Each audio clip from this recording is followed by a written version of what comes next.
All right, we are back here on the podcast talking some hockey here. The NHL is heading towards Olympic break. The Olympics have NHL players in for the first time in 12 years.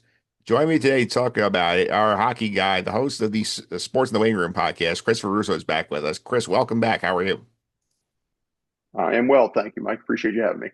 Yeah, thanks for coming on here. And obviously, I think we'll touch on the three locals quickly before we get to the Olympics here. Obviously, the big news with the Rangers here. We got the letter 2.0. They are retooling, not rebuilding. So I think twofold here. Number one, how do we get here? And number two, like who is leaving right now? Obviously, the day after record, day before record, they traded away Carson Soucy to the Islanders for a pick. So I assume Panarin's on the way out. Like, what's your perspective here at the Rangers? Yeah, the irony of that happening right before, and the irony of them taking on the Islanders right after we finish recording this, as a matter of fact. Yeah. I'd say the only person that they absolutely have to hold on to is Adam Fox. That's the only person who is completely safe, in my opinion. And even then, he has suffered. He's got an injury history. It's happened. I think Panarin's probably on the way out. It's unfortunate for Ranger fans considering he is maybe the best point per game guy that they've ever had, at least in the time being that he was there. And you know what? It was year after year of missed opportunities, and we saw it with the last group that you said 2014 you had an opportunity, 2015, 2012, 17 you had a few opportunities. 2022 they were up 2-0 in the game, 2-0 in the series on Tampa with a chance to go to the final, and they looked like they were in a good spot, and they blew that opportunity and had home ice. They were a couple minutes away, a few minutes away from overtime in game 5 against Tampa. The following year, truthfully, they got knocked out in the first round by the Devils, but you forget they had a 2-0 lead in that series. And they also were going back to Newark. And had they gotten through that series, it looked like the matchups favored them, much like 2017, favored them to the point where it looked like they would have faced off pretty well with anybody remaining in the Stanley Cup playoffs. And then 2024, you knew that Florida was the team that matched up better with them, obviously, but they were just ineffective on the power play, did not grab a chokehold on that series when they could have in game 4, lost in overtime, lost again, another narrow game in game 5, another narrow margin, a bad goal let up by Igor Shesterkin. And then last year, just an implosion down the stretch. You have multiple coach firings and just a real carousel. So it's and guys age. That's the other thing that comes out of that. Guys age, and that's going to happen. So it is yet another generation of missed opportunities for the Rangers, another generation of guys aging, and a generation with so much promise and a lot of really good hockey, but just an inability to finish. So I think Panarin's out. I would not be surprised if Shesterkin is escorted out as well. But the question is, and possibly Trocheck, the question is, how much can they even get from these guys? How low can they possibly finish? The the question of how good their draft choices are, they haven't honestly, to me, given a fair shake to honestly. I look as we speak, Matthew Robertson of the game-winning overtime goal last night, the first of his career. But I'd like to see if they could give a fair shake to Matthew Robertson, Brennan Othman, Brett Berard, Will Cooley looks like he's the future of the organization. Uh, there are a number of things that are happening that are a positive for them, and there is a light at the end of the tunnel, I think, but I don't know if that future can be led not necessarily through things of his fault, but just because they're going to need a turnaround and they're going to need a little more direction and a little more input from Mike Sullivan in getting a new GM. I don't know if that can happen with Chris Drury at the helm. Yeah, I would push back on Shesterkin. I feel like he's probably not going anywhere. He has the no move clause. I feel like they are a goaltending first organization where they like to have the elite goaltender. I think he and Fox are the safest here. I think like Canara's definitely gone. I would say that Trocheck probably goes because like before he has a full no move clause and the teams need centermen. So I think that's something to watch here. The thing you worry about if you're a Ranger fan is that like the Drury group has had done a bad job identifying and developing young talent. They've done a bad job like managing their cap space. Like, and they were basically banking on, okay, this is the year we have all this money and all these stars are going to be on the market. And then everybody re-upped and they're like, oh shit, what do we do? Yeah, well, the truth is, I mean, I kind of saw it in many ways. I mean, I didn't think necessarily they were going to be so worse for the wear overall, but you could kind of see that in the last couple of years when I had said time and time again, Keandre Miller had regressed defensively so much in a 2 year span before they traded him. And that was just ultimately a microcosm of what the Ranger scouting, I guess, under Chris Drury really is. The pro scouting is with that group. And it's, I think somebody tweeted something to the extent of it's so funny that to have JT Miller before the right time and after the right time, or something to that extent. And it is just a sheer mess, an organization that had so many great chances and built so well, but just could not. There isn't going to be a retool. There's going to have to be a rebuild at this point. Yeah, and like you think about all the young guys they had come through, whether it was, we whole situation with like Artemi Panarin, like I mean, with all the young picks, whether it was, they whiffed on Elias Anderson and Kratzov. They had lottery luck 2 years in a row. They got the number two pick with Capo Caco, number one pick with Alexi Lafreniere. Can't develop either one correctly. Now Caco is in Seattle, and Lafreniere could be on the move here in sort of a distressed asset for distressed asset kind of trade before his no move kicks in on the extension. So like this is just like I think this is no quick fix. This is like something that you're hoping that by like the end of this that both Fox and Shesterkin are still relevant enough to help out the next group of good players. And you're really hoping that like you get the lottery luck this year and that like you're in the mix of like the Gavin McKenna's of the world. Yeah, you're hoping that you are the Islanders last year. That's what you're really hoping. And the funny thing is that there is with Lafreniere, I thought they actually did a pretty good job of developing him and did a pretty good job of developing Kako. And truth is Heedle, but the truth is they also they suffered some bad luck because Heedle suffered a lot. We know about his history of head injuries, and it was incredibly unfortunate. But you dealt Kako, and that broke down a lot of Lafreniere's comfort and development because when they got to the conference final the first time around with this group in 2022, those three guys were not necessarily the top scoring group, but they were the best looking group from the eye test. And I just go back to, I believe it was the second game of that series, the line that created the goal for Heedle after seemingly a minute in the offensive zone. And that was maybe the high point of that year for the Rangers. And it's just an inability to retain young talent or an inability to want to be patient with young talent. And that's why you go out and you make a move like, I mean, I don't know if he's still going to be here, but you make a move like going to get JT Miller again, where you just kind of give in to some of the pressure. Yeah, and they're very lucky they sent the pick to Pittsburgh last year, not this year. Yeah, they absolutely would be. It is 100% true because right now they are in line to be.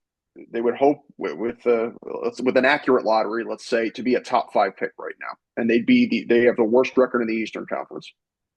Yep. Let's go over to the less heralded, disappointing New York area team is the Devils here. And obviously, Jack Hughes missing a bunch of time for another freak injury is a big part of this. Like, why are the Devils where they are? Is it just the Hughes injury? You think there's more deeper issues? No, I definitely think there are deeper issues. People talk about how that Devils team, would have been so much better off with Jack Hughes if he was there against Carolina last year. I don't necessarily know that's the case. I will give the Devils credit. The rest of that team performed admirably. That was a closer series than 5 games would indicate.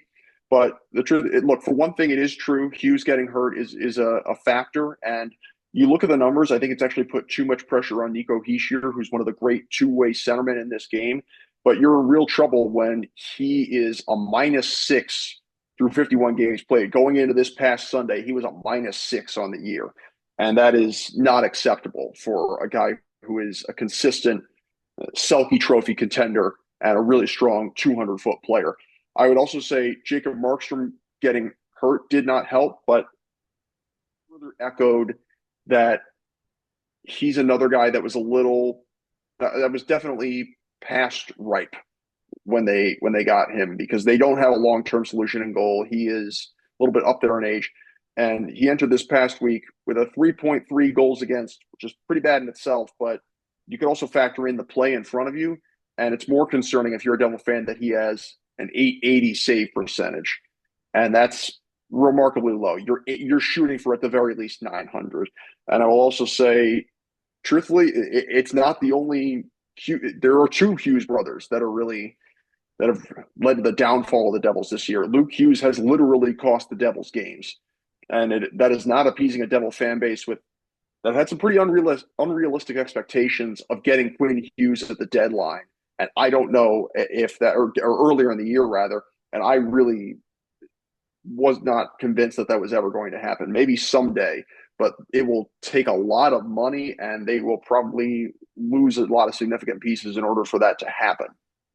Yeah, so put them in their buck here. The Islanders, the team we kind of buried in the beginning of the season. Oh, it's rebuilding year. They had the top one pick coming in here.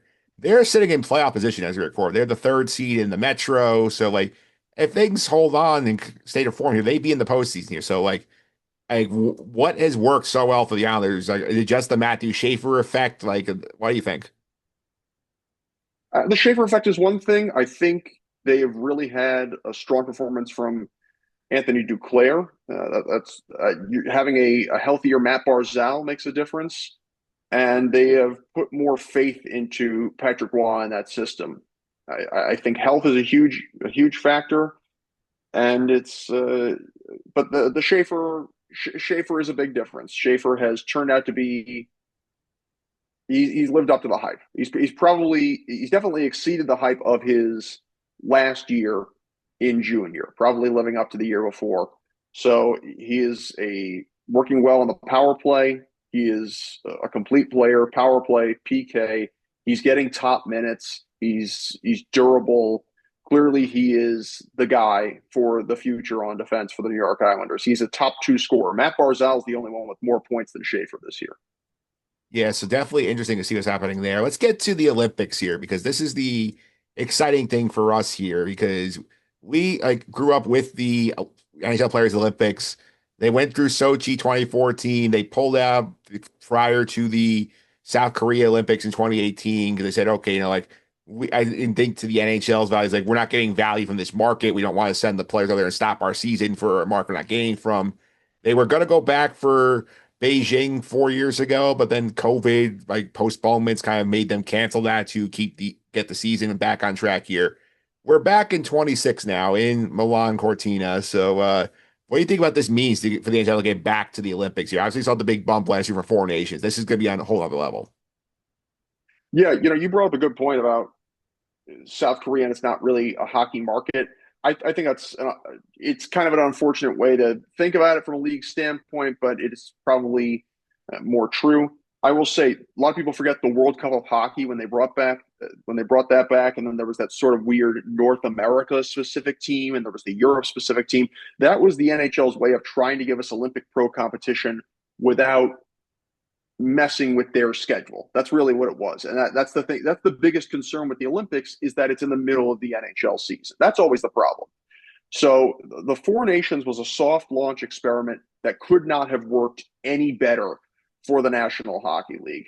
And we're also at a point where even though there is no Russian team, and it's less exciting because you have some of the best players in the world absent, with the lack of a Russian delegation, or even when you have the Olympic athletes from Russia or the unified team, et cetera, which they've done on God knows how many occasions on the changing of the Russian government, et cetera.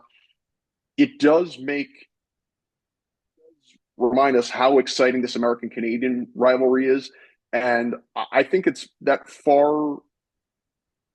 really transcends the the political factors. It really is more about national pride, and it can be something that's a little lighter, where it's not the U.S. versus the Soviet Union, where is potentially a matter of life and death almost. It is two countries that are uh, uh, there aren't we're not at war. We're not literally at war, but obviously certain factors have been driving points for this entire situation. But obviously, when you look at guys like Kachuk and the Kachucks and Hagel and Sam Bennett and then Miller and Pareko and how that thing went down in Montreal and how maybe there were texts that this thing went down. It's a lot more showman like than it is through all of that. So the fact that the four nations happened makes it so much more exciting and makes it incredibly thrilling. Yeah, I would agree with that here. And do you have any concerns about the state of the arenas here? We've heard plenty about how the buildings are barely going to be finished, that the ice is going to be smaller than what the NHL players are used to here. We heard concern about the locker room situation. You worry about that at all? I'm kind of excited about it, actually. I'm not kidding. I'm actually kind of excited because you can actually learn how to play on the system. We've talked about for years, there's a difference between Olympic ice and NHL ice. And that's a fascinating thing. And the truth is, if it's not a proper Olympic, not a proper Olympic rink, that could very well play to the advantage of the Canadian system and the American system, which would set us up for that final. So it's going to be interesting also to see how teams like Sweden, like Finland, like Czech Republic, Czechia, however you want to address them, how those teams are going to adapt to an NHL rink, particularly the players and the countries where there's a lot less NHL talent, players who are playing professionally outside North America and outside the Western Hemisphere.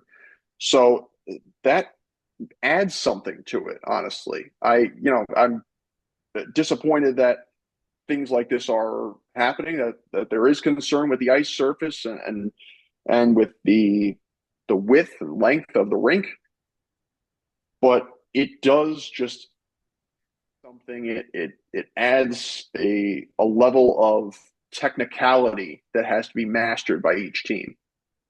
Yeah, let's kind of go through some of these groups here real quick. Group A, we have Canada, the Czech Republic, France, I believe it's Switzerland or Sweden is the last one in this group. I'm trying to double check. Yeah, I think we were trying to figure it out. I believe it is Switzerland in A and Sweden in B. Okay, so we have this group A here. So Canada, Switzerland, France, and the Czech Republic. Like, what are you looking for in this group? Yeah, so I'd say, look, clearly from a historical standpoint, France is the odd man out.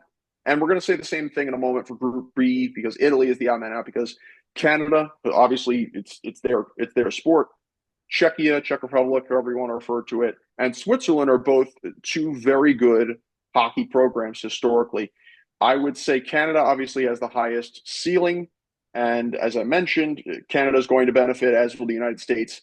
If now, here's the thing: there are two Italian rinks that will be used. It's the Palitalia Santa Giulia that is allegedly not Olympic size, and then the other one is Fiera Milano, which is a much smaller rink in terms of attendance or capacity, but has not really been accused of being of a different size or anything like that. Very few games are going to be played in Fiera Milano. So that's the other thing is I think it's only European teams, just by happenstance, that will actually have to play in Fiera Milano in the group stage. So that plays to Canada and the US's advantage.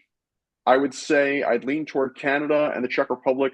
I would not rule out the Swiss. There are actually a number of Devils who play for this Swiss team that will really be anchors. So Nico Hischier, Timo Meyer, Jonas Siegenthaler. You also have Kevin Fiala, Nino Niederreiter, some former NHLers like Dean Kukin, Sven Andrighetto. The Czechs ought to be more motivated, though, truthfully, especially when you got somebody like David Pastrnak, because the U.S. or the NHL was trying to figure out the four nations. A lot of people thought that the Czech Republic was really robbed of an opportunity to play. Not to say that they are necessarily on the level of Sweden or Finland, let alone Canada and the US, but that is a world-class hockey program. And so the Czech Republic, the Czechs should be very angry and very motivated, maybe even more so than Canada and the US should be. Yeah, so you would pick basically like you think those two are the two that are definitely coming out of that group. I would probably lead Canada and the Czech Republic. Switzerland is a dark horse, though. Okay. So let's go to Group B. Finland and Sweden, we both saw in the Four Nations, Slovakia and the host Italy. Italy notably they're like turned down overtures to have like NHL players who are like of Italian descent. They wanted to go with their own guy. I think the only NHL affiliated, I think, player with them, I think there's like a goalie prospect for the Ducks who is probably gonna be one of their starting netminders. They're probably out of the mix here. What do you think about this group? Yeah, I'll give credit to the Italians, and especially I would know half my family's Italian. I'll give them credit for having the pride of wanting to play with people who are actually from Italy, as opposed to, like the World Baseball Classic. You'll see that a lot with a lot of different countries where they'll say, "Hey, we'll have Italian American or maybe Irish American, whatever players." That's usually how they're made up. But pride is also a sin, so that's going to work against the Italians. I don't expect them to be incredibly competitive in this group. I would think it's going to be Sweden and Finland. They're the two teams who did make the Four Nations. That's where I lean. Slovakia, I would not rule out. They are historically a very good program, but they are short on NHL talent this year. But they, again, rich history. They're pretty young and they're pretty well coached. I know David Romanek is one of the players they have there. I work enough in junior hockey to actually know a specific program, the one that he attended youth and into junior, HK Spiska Nova Ves. That is a very successful program. I've covered games for a lot of players in that youth program. So Slovakia, similar to Switzerland, they'll make it competitive, but I'm leaning Finland and Sweden. Yeah, it makes sense. And remember also that this is 8 teams reach the quarterfinal round, so the two best third place teams here will get through. So you're Slovakia is someone that's definitely gonna be on that radar if you have Finland and Sweden through. No. All right, so let's go to Group C, which is the U.S. group. It's the U.S., Germany, Latvia, and Denmark. At first glance, you would say this is a favorable draw for the U.S. Before we dive deeper into the group here, like, what do you think of the U.S. roster construction? Because obviously there were a lot of controversy about some of the players that did not make the cut for Milan. Yeah, I thought there were first and foremost, and I know you could say, "Oh, we talk about Rangers, Isles, Devils first," but truthfully, I really think they made a mistake in not picking Adam Fox. He is, I would make the argument, he is still the best American defenseman, and you can make an argument that when he is fully healthy, maybe only Cale Makar is a better defenseman in the NHL. So I was very surprised to see that he did not only not make the roster, but not make the roster as Seth Jones' replacement. I know he's dealing with some injury issues, but I was very surprised at that. So look, I still think the U.S. is the best team out of those four. U.S. is probably at worst, probably a top three team in this tournament. But yeah, I think they made some difficult decisions, and truthfully, there were some guys. Jason Robertson missing out was another huge one. Obviously, you're the leading American scorer and one of the best scorers in the league. You are the anchor of a Stanley Cup contender in the Dallas Stars. You are the offensive anchor of a Stanley Cup contender in the Dallas Stars, and you're not picked. Yeah, I don't know exactly what Bill Guerin was thinking. I know Bill Guerin made commentary about how like it's not just an all-star team. We're getting guys who can play roles. And this is sort of the thinking of, okay, this is why, JT Miller, Vincent Trocheck make the team because they're more willing to play like fourth line checking roles than Roberts, who's more of a star scorer. But you Yeah, think I know. best talent should be on the team. Yeah, I know. They kind of did the same thing. Truthfully, not enough people were talking about how Canada did the same thing with Tom. I would not have imagined. Look, he's a good player. I would not have imagined Tom Wilson would have made the Canadian roster. That's one that did not quite make sense to me. They leaned a little younger this year, although overall, really not that much difference in the Canadian and American rosters from last year at the Four Nations. Yeah, I think Sam Bennett was the big Canadian snub, if I remember correctly. Yeah, sounds And all right. You win the Conn Smythe and you missed out on the Olympics. he played well at Four Nations too. Yeah, certainly did. Well, he was one of the three in that fight as well. Yeah. So let's go to the rest of the group C here. Obviously, Germany, Latvia, Denmark. Germany, you have Draisaitl there, which is probably the headliner there, which is one of those things where he's great. He's gonna be the Olympics. There's hard getting the four nations. Latvia and the US have played a bunch in the Olympics in the past. Denmark seems to be like a sleeper. I think about the rest of Group C. I will say I don't think this group has the highest ceiling of any of the three groups, considering the top two teams. Because you look at Canada and the Czech Republic, you look at Finland and Sweden; those are four certified grade A teams. Whereas I don't think you have anybody who is really close to being on a level with the U.S. in Group C. However, I would say this is the deepest group because this is the only one where all four countries have NHL level talent and have had NHL level talent. France and Italy take that out of the equation in Group A and Group B. So Germany, you look at Leon Draisaitl. Latvia, you have some serious players, and you have a great goalie tandem, maybe the best goalie tandem aside from the U.S. in Arturs Shilovs and Elvis Merzlikins. Denmark goes as far as Nikolai Ehlers goes. That's the gist of it. So this is really about how many points can be stolen from the US. It is going to be you're going to have three teams that I don't know if they can beat the US. Three teams that, remember, this is a system where you get an OT win, you get one less point. This is a 3-2-1 system. This is a question of how many of these teams and how many games can steal points from the U.S. And then it's a collective group effort. Yeah, I wish the NHL would adopt the 3-2-1 system. Make it so much better for us than having this absurdity of like we're just playing for the for the 1 point. Yeah, it's very interesting. The one point where it would really get interesting is when you get to people breaking, when you get to teams breaking records Yeah. in terms of points in a season. All right. So let's make some predictions in the medal rounds here. Obviously, like you're pretty like who do you think like are like who do you think gets the second spot in Group C, and who are the two third place teams you feel like that are qualifying for the knockout rounds? Second spot in Group C, I'm probably leaning Germany. Just again, we go height of the group. We go Leon Draisaitl. Germany probably the deepest of those three remaining teams. Third place group, I am. It's very difficult. I would probably lean toward Switzerland and Slovakia because I think Latvia and Denmark are really just going to be stealing points from each other. Switzerland at least has France. Slovakia at least has an Italy. It's kind of like if you watch Parks and Rec and you find out that even Jerry has a Jerry where he has Kyle. He kind of pushes down on him. Yeah. That's what France is to Switzerland and Italy is to Slovakia. Yeah. So like you think that, having those basically that the like and not necessarily be easy, these are Olympians, but easier path to a free 3 points than than the four teams in Group C will have. Yeah, and for all we know, I mean, these teams could really take points away from Canada, Czech Republic, Finland, Sweden, and take that overtime point away.